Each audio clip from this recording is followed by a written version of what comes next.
Hello guys, मैं रुखसार सन, मैं गुलजार अहमद। आप देख रहे हैं जी ऑथेंटिक रिएक्शन यूट्यूब चैनल। आपका हमारे इस चैनल पर दिल के तहे दिल से वेलकम। अगर आप देखना चाहते हैं इस तरह की रिएक्शन वीडियो तो हमारा चैनल जरूर सब्सक्राइब करें। उम्मीद करते हैं आप खैरियत से होंगे, यूं हंसते आप मुस्कुराते रहें। तो जी चलते हैं आज की वीडियो का डाटा है is it end of Pakistan economic crisis explain lively. देखते हैं सबसे पहले वीडियो, फिर देते हैं अपना रिएक्शन। कि पाकिस्तान के इतने वज़ीर आज़म आ चुके हैं, कोई भी अपना 5 साल नहीं पूरा कर सका। तो पाकिस्तान इस क्राइसिस के कौन जिम्मेवार है? क्यों नहीं 5 साल पूरे कोई वज़ीर आज़म कर सका? चलो देखते हैं पहले वीडियो, उसके बाद देते हैं अपना ऑथेंटिक रिएक्शन। भारत और पाकिस्तान के बंटवारे के वक्त दोनों की फाइनेंशियल कंडीशन लगभग सेम थी, लेकिन आज इंडिया जहां डेवलपमेंट की नई नई मिसालें पेश कर रहा है, वहीं पाकिस्तान आज भी एक ऐसे लीडर को ढूंढ रहा है जो पीएम की कुर्सी पर पूरे 5 साल तक बैठ सके। जी हां, ये बड़ी ही हैरानी की बात है कि बंटवारे के बाद से अब तक पाकिस्तान में एक भी ऐसा पीएम नहीं बना जिसने 5 साल तक गद्दी संभाली हो, क्योंकि या तो वहां सरकार का तख्ता पलट हो जाता है या फिर पीएम की गोली मारकर हत्या कर दी जाती है। इन्हीं सब वजहों से पाकिस्तान डेवलपमेंट की जगह अपनी पॉलिटिकल क्राइसिस में ही उलझ कर रह गया है और आज इसकी हालत इतनी खराब हो चुकी है कि लोग रोटी के लिए तरस रहे हैं। आज पाकिस्तान भी श्रीलंका जैसी बर्बादी के रास्ते पर है, जहां जल्दी कुछ बड़े फैसले अगर नहीं लिए गए तो देश में भुखमरी फैल जाएगी। लेकिन फैसला लेगा कौन? वहां की गवर्नमेंट जो लोगों की सुनने को तैयार नहीं है, या फिर आर्मी जो सरकार के साथ साथ पूरे देश को अपने इशारों पर नचा रही है? पाकिस्तान आखिर इस तबाही पर कैसे आ खड़ा हुआ? क्यों इस देश के हर हिस्से में आज प्रोटेस्ट छिड़े हुए हैं? आइए जरा गहराई से जानते हैं। Of a new year, it brings a sense of hope, a hope to achieve new goals, new achievements. But for those living in Pakistan, the year 2023 remains the same as the previous one. दोस्तों, पाकिस्तान के बारे में कहा जाता है कि ये देश ऊपर वाले के भरोसे चलता है एंड वहाँ की अनस्टेबल गवर्नमेंट और देश के लंबे टाइम से चल रहे तनाव से ये स्टेटमेंट काफी हद तक सच भी लगता है, क्योंकि सेपरेशन के इतने साल बाद भी अगर कोई देश अपना पीएम ढूंढने में ही लगा हो तो देश में क्राइसिस तो आएंगे ही। हर बार पॉलिटिकल ड्रामा होने के बाद इस देश को पीएम तो मिल जाता है, लेकिन 5 साल का टाइम पीरियड खत्म होने से पहले ही उसका तख्ता पलट हो जाता है। पाकिस्तान के first prime minister Liaquat Ali Khan की बात करें तो वो 4 साल 2 महीने तक पीएम के पोस्ट पर रहे थे, क्योंकि 1951 में रावलपिंडी के कंपनी बाग में एक स्पीच के दौरान उनकी गोली मारकर हत्या कर दी गई। इस शूटआउट में कहा जाता है कि पीएम लिकायत अली खान पर सईद अकबर नाम के एक शख्स ने गोली चलाई थी, जिसे एक पुलिस वाले ने वही ढेर कर दिया था। हालांकि इस बात का अब तक कोई स्ट्रॉन्ग एविडेंस नहीं मिल पाया है और ना ही ये गुत्थी कभी सुलझ पाई। लिकायत अली के मर्डर के बाद ख्वाजा निजामुद्दीन को पाकिस्तान का पीएम बनाया गया, जो उस समय गवर्नर जनरल हुआ करते थे, लेकिन 2 साल बाद उनसे भी गद्दी छीन ली गई। फिर उनके बाद प्राइम मिनिस्टर की सीट मोहम्मद अली बोगरा ने संभाली, लेकिन हैरानी की बात यह है कि उन्हें भी सिर्फ 2 साल में ही कुर्सी से हाथ धोना पड़ गया। इसके बाद चौधरी मोहम्मद अली प्राइम मिनिस्टर बने, लेकिन उनकी खुद की ही पार्टी मुस्लिम लीग उनके अगेंस्ट हो गई और उन्होंने 1 साल के अंदर ही अपने पद से इस्तीफा दे दिया। इस इस्तीफे के बाद हुसैन सईद सोहरावर्दी ने मुस्लिम लीग से हाथ मिलाकर पीएम की गद्दी पर बैठे, लेकिन हुसैन सईद की भी इस पार्टी से नहीं बनी। साथ ही उस टाइम के प्रेसिडेंट इस्कंदर अली मिर्जा से उनके मतभेद हो गए, जिस वजह से उन्हें भी अपने पोस्ट से इस्तीफा देना पड़ा। इनके बाद भी जितने नेता प्राइम मिनिस्टर की कुर्सी पर बैठे वो कभी भी 5 साल तक नहीं टिक पाए। कभी किसी का तख्ता पलट हुआ तो कभी उन्हें डर्टी पॉलिटिक्स की वजह से खुद ही इस्तीफा देना पड़ा। दोस्तों, 1973 में पाकिस्तान का नया कॉन्स्टिट्यूशन बना और उसी साल 14 अगस्त को जुल्फिकार अली भुट्टो पाकिस्तान के पीएम बने। उन्होंने अपने टाइम में इकोनॉमिक रिकवरी की और देश के लिए कई बेहतर फैसले भी लिए, लेकिन 1977 आते आते उनकी पाकिस्तानी सेना से ना जाने क्या खटपट हो गई कि आर्मी ने इनका भी तख्ता पलट कर दिया। लेकिन बात सिर्फ तख्ता पलट तक ही नहीं रुकी, बल्कि उस समय के जनरल जियाउल हक ने भुट्टो को जेल में डालकर उन पर मार्शल लॉ लगा दिया, जिसके बाद लाहौर हाई कोर्ट ने भुट्टो को मर्डर के केस में फांसी पर चढ़ा दिया। इस तरह के मर्डर्स, तख्ता पलट और करप्शन ने पाकिस्तान को कभी भी एक स्ट्रॉन्ग कंट्री नहीं बनने दिया और अंदर ही अंदर उसे खोखला करता गया। दोस्तों, नवाज शरीफ के करप्शन की कहानी शायद आपने भी सुनी होगी। एक्चुअली 2013 के इलेक्शन में तीसरी बार नवाज शरीफ पाकिस्तान के पीएम बने और ये इकलौते ऐसे नेता थे जो 3 बार पीएम की गद्दी पर बैठे थे। लेकिन उनकी मुश्किलें तब बढ़ी जब पनामा पेपर्स लीक में उनका नाम सामने आया। उसके बाद सुप्रीम कोर्ट ने नवाज शरीफ पर आजीवन किसी भी गवर्नमेंट पोस्ट पर बैठने से बैन लगा दिया एंड जुलाई 2018 में उन्हें इनकम से ज्यादा असेट्स रखने का गिल्टी माना गया और इस जुर्म में उन्हें 10 साल के लिए जेल भेज दिया गया। लेकिन नवंबर 2019 में उनकी तबीयत खराब हुई और उन्होंने लाहौर हाई कोर्ट से इलाज के लिए अब्रोड जाने की परमिशन मांगी। अब हाई कोर्ट ने उन्हें 4 हफ्ते के लिए परमिशन तो दे दी, लेकिन 3 साल से ज्यादा वक्त बीत गया, लेकिन आज तक नवाज शरीफ घर नहीं लौटे एंड बाद में उन्हें भी भगोड़ा डिक्लेयर कर दिया गया। दोस्तों, पाकिस्तान को नेताओं ने तो लूटा ही, लेकिन रसिया यूक्रेन वॉर ने इस देश की कमर और तोड़ दी। दरअसल रसिया ने जब यूक्रेन के साथ मिलिट्री ऑपरेशन की अनाउंसमेंट की तो उससे एक दिन पहले ही पाकिस्तान के उस समय के पीएम इमरान खान वहां 2 दिन के दौरे पर गए थे। अब एक तरफ जहां रसियन आर्मी यूक्रेन पर मिसाइल बरसा रही थी, वहीं दूसरी तरफ इमरान खान पुतिन से मीटिंग कर रहे थे। ऐसे में काफी लोगों ने इस बात को ट्रोल करना शुरू कर दिया कि पाक पीएम इस वार का रिबन कट करने गए हैं। इससे कई देशों का पाकिस्तान से मनमुटाव शुरू हो गया। वैसे वजह चाहे जो भी हो, लेकिन अपने इस एक दौरे से पाकिस्तान ने कई बड़े देशों के साथ दुश्मनी ले ली एंड यूक्रेन के साथ भी उसके रिश्ते खराब हो गए। हालांकि दोस्तों इमरान खान का कहना है कि उनका रसिया जाने का डिसीजन गलत था, लेकिन इसके लिए भी उन्हें आर्मी ने ही फोर्स किया था। दोस्तों अब तो आप समझ गए होंगे कि आर्मी कैसे इस पूरे देश को कंट्रोल कर रही है और गद्दी पर बैठे नेता पावर में होते हुए भी आर्मी के हाथ की कठपुतली बने हुए हैं। आपको बता दें कि पाकिस्तान के इलेक्शन कमीशन ने इमरान खान पर पीएम पद का गलत इस्तेमाल करने, गैरकानूनी तरीके से सरकारी गिफ्ट सेल करने और प्रॉपर्टी जमा करने के आरोप में अगले 5 साल तक चुनाव लड़ने पर बैन लगा दिया है। साथ ही 5 साल से पहले वो किसी भी गवर्नमेंट पोस्ट पर अपॉइंट नहीं किए जाएंगे। दोस्तों इलेक्शन कमीशन के इस फैसले के अगेंस्ट इमरान खान ने पाकिस्तान में बड़ी बड़ी रैलियां की एंड 28 अक्टूबर 2022 को लाहौर से इस्लामाबाद की तरफ इमरान खान ने एक बहुत बड़ा मार्च शुरू किया। लेकिन इसी रैली के दौरान 3 नवंबर 2022 को इमरान खान पर गोली चल गई। मतलब फिर से वही इंसिडेंट जो पिछले 70 सालों से होती आ रही थी। इमरान खान के पैर में गोली लगी, 3 नेताओं को गंभीर चोटें आईं और एक प्रोटेस्टर की जान चली गई। इस इंसिडेंट ने पूरे पाकिस्तान में अफरा तफरी मचा दी। पब्लिक सड़कों पर उतर आई और उन्होंने करंट पीएम के खिलाफ प्रोटेस्ट करना शुरू कर दिया। लेकिन इस हमले के पीछे था कौन, ये अभी भी मिस्ट्री बना हुआ है।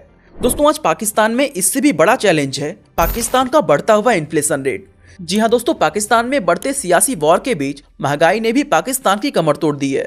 ऐसे में यहाँ भी वही हाल हो सकता है जो अभी कुछ दिनों पहले श्रीलंका में हुआ, क्योंकि एक तो यहाँ इन्फ्लेशन रेट आसमान छू रहा है एंड दूसरा फॉरेक्स रिजर्व कम हो रहा है। साथ ही लोगों को पेट्रोल के बढ़ते दाम ने भी परेशान कर रखा है।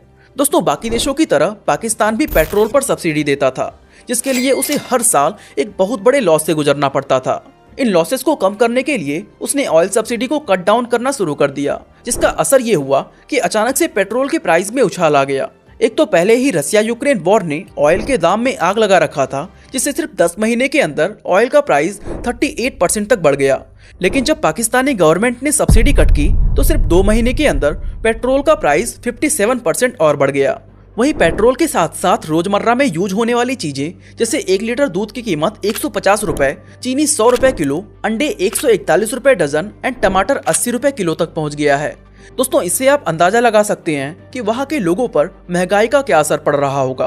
पाकिस्तान के फेडरल ब्यूरो ऑफ स्टैटिस्टिक्स यानी FBS के अकॉर्डिंग अक्टूबर 2018 से अक्टूबर 2021 तक इलेक्ट्रिसिटी का रेट 57% बढ़ गया है, जो कि दोस्तों बहुत ही बड़ा डिफरेंस है। एंड इसी के चलते पाकिस्तानी गवर्नमेंट नुकसान भाई खत्म। तो ये जो वीडियो भाई ने बनाई है, मैं कहता हूँ कि एक इंडियन चैनल है, तो जो हकीकत है मैं कहता हूँ 100% जो 100% हकीकत है पाकिस्तान की सियासत की उन्होंने दिखलाई है।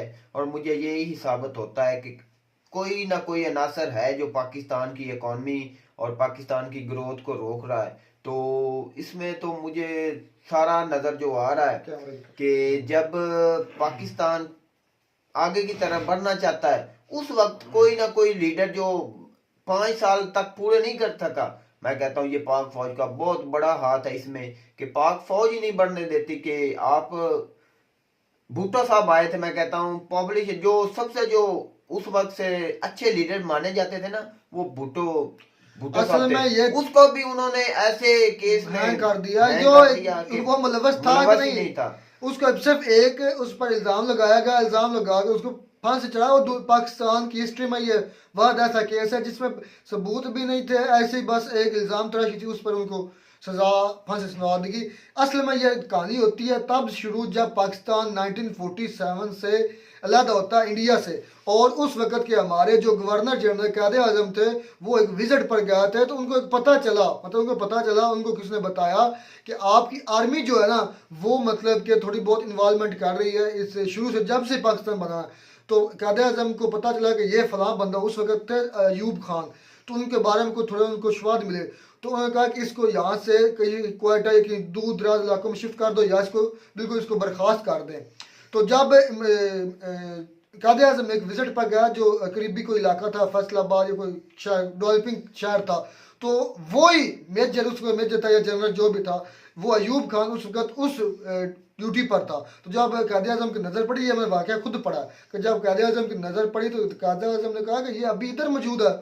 तब से कायदे आज़म को पता चल गया, फिर उन्होंने वो स्टेटमेंट दी थी कि जो होती ना हमारी फ़ौज, वो सिर्फ हमारी सरहदों तक महदूद होने चाहिए, क्योंकि उनको अब भाप गए थे, उनको वो जान चुके थे कि अब हमारी जो भाग दौड़ है ये हमारी आर्मी संभालने जा रही है, वो इंटरेस्टेड हैं।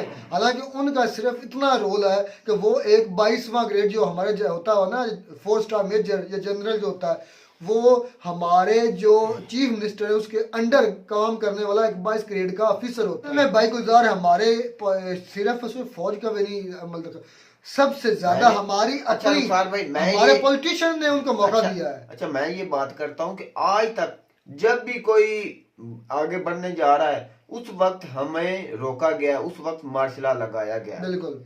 पाकिस्तान जब भी ग्रोथ करने लगा उस वक्त मार्शल लॉ लगा गया। तो इंडिया वाहिद मुल्क है जिसमें मार्शल लॉ नहीं लगा। और हर मुल्क नहीं, लेकिन पाकिस्तान से बेहतर है कि उधर मतलब कि मार्शल लॉ नहीं, कई ऐसे और भी कंट्री जहाँ मार्शल लॉ नहीं लगा, लेकिन पाकिस्तान से कई दर्जे बेहतर है कि जहाँ कम से कम 3 मरतबा मार्शल लॉ और 1 मरतबा वो भी मार्शल लॉ इमरजेंसी लगाई गई। जब मार्शल लॉ लगे उस वक्त हर चीज, हर ताल्लुकात खत्म हो जाते हैं बाहर की कंट्री सारे वो जो हमारी आर्मी है वो हैंड ओवर उनकी हो जाती है इख्तियारात। आज मैं बड़ा इंकशाफ सुन कर रहा हूँ, आज मैं न्यूज़ देख रहा था तो हमारे जो मिफ्ताह इस्माइल, आपको पता होगा, हमारे साबका वजीर खजाना, उन्होंने प्रेस कॉन्फ्रेंस की है। तो उनकी प्रेस कॉन्फ्रेंस थी नून लीग के थोड़ी सी अगेंस्ट थी। तो नून लीग का बयान आया है, नून लीग की जो उनके स्पोक्स पर्सन है उन्होंने कहा है कि ये मिफ्ताह इस्माइल वो बंदा, उन्होंने कहा कि ये तो हम तो इनको जानते ही नहीं थे, ये वो बंदा है जो बाजवा ने रिकमेंड किया था। अच्छा हाँ जी, आज के नूली के बोल रहे हैं। हाँ जी, तो जैसे वो बोल रहे हैं सेनेटर वो मुस्तफा नवाज खोखर जो भी अब हकीकत से पर्दा उठाएगा ना, वो उसको ना बेबी पार्टी से निकाल दिया। वो मिफ्ताह इस्माइल को निकालने जा रहे हैं। उन्होंने कहा कि ये सब ड्रामेबाजी कर रहे हैं, ये कोई इनसे मैशत नहीं संभलनी, जो ये काम करें इससे और ज्यादा पाकिस्तान नीचे से नीचे जाएगा। और फिर मजेदार की बात, जो हमारे ये सुल्तान, क्योंकि इमरान खान ने माना है कि मुझसे 2 बड़ी गलती हुई हैं, एक बाजवा की एक्सटेंशन और दूसरा जो चीफ ऑफ इलेक्शन कमीशन लगाया, वो भी बाजवा का बंदा था, बाजवा ने रिकमेंड किया था। लगाया तो इमरान खान साहब ने था, और भाई उनको फोर्सफुली कहा गया था, एक्सटेंशन भी फोर्सफुली ली गई थी। हमारे हालात ये हो गए हैं, वो हो गए हैं, अफगानिस्तान से अमेरिका चला गया है, कहीं हमारी दहशतगर्दी ना हो जाए, फलाना ना हो जाए, ये पर मैं मेरा दिल मानता है ना कि ये फौज भी इमरान खान साहब को जो अमेरिका के कहने पर रिजीम चेंज कराया गया, फौज को लगता था कि पाकिस्तान की आवाम से इमरान खान साहब की अहमियत खत्म हो चुकी है, अब ये कभी भी वापस नहीं आएगा तो हम इसको निकाल देंगे। भाई वो ही उसका भाई गलत इमेज गया। और पाकिस्तान की जो अवाम है वो पहले 50 थी ना % उस दिल के इमरान खान के, अब वो 90% अवाम चाहने लग पड़ी है जो इमरान खान साहब को। तो अब फौज का रोल खत्म हो जाएगा। असल में तो पाकिस्तान मैं कहता हूँ बहुत मुश्किल हालात में है, पर अब जो हुकूमत आएगी वो भाई अगर फौज के बगैर आएगी तो पाकिस्तान, मेरी उम्मीद है कि इमरान खान साहब आगे लेकर जाएंगे। और अगर आज भी शफाफ इलेक्शन होते हैं तो इमरान का 2/3 मेजॉरिटी से भी ज्यादा सीटें लेंगे, उनसे भी ज्यादा। मेरा ख्याल 80% प्लस उसकी सीट्स हैं इस वक्त। अगर शफाफ इलेक्शन होते हैं, धांधली भी हो फिर भी वो 2/3 ले जाएंगे, धांधला ना हो जाए तो छोटा जैसा धांधला वो सिंध में हुआ है बलदियाती निजाम में, तो ऐसा हुआ तो भाई पाकिस्तान को कोई भी नहीं बचा सकेगा। भाई एक आपने नहीं सुनी तहरीक सिंधु देश, मैंने आपको तो हर रोज नए देश की खबरें आ रही हैं। तो अभी तो यकजा है मुल्क। जब ये मेरी तो बात सुने, जब इमरान खान को नाअहल किया जाएगा ना, उसके बाद देखना कितनी तरीके चलती हैं, उसके बाद देखना कि मुल्क किस डायरेक्शन पर चलता है, कि हमें कितने टुकड़े होते हैं। ये देख लें, अगर तो इमरान खान हो गया डिस्क्वालीफाई या गिरफ्तार तो समझ लेना इसमें आर्मी अभी भी मुलव्वस है, हमारे पॉलिटिशियन। अगर ना हुआ तो फिर 100% ये शो रखिएगा तो कि हमारी आर्मी वाकई में सियासत से निकल चुकी है। ये सबसे बड़ा सबूत अगर हुआ नाअहल हो चुका तो पाकिस्तान को कोई भी नहीं बचा सकेगा टुकड़ों होने से। मैं तो ये सीधी बात करता हूँ। तो उम्मीद करते हैं आपको हमारी वीडियो अच्छी लगी होगी। वीडियो अच्छी लगे तो हमारे चैनल जरूर सब्सक्राइब करें। मिलता है नई वीडियो में नए टॉपिक के साथ, तब तक दीजिए इजाजत।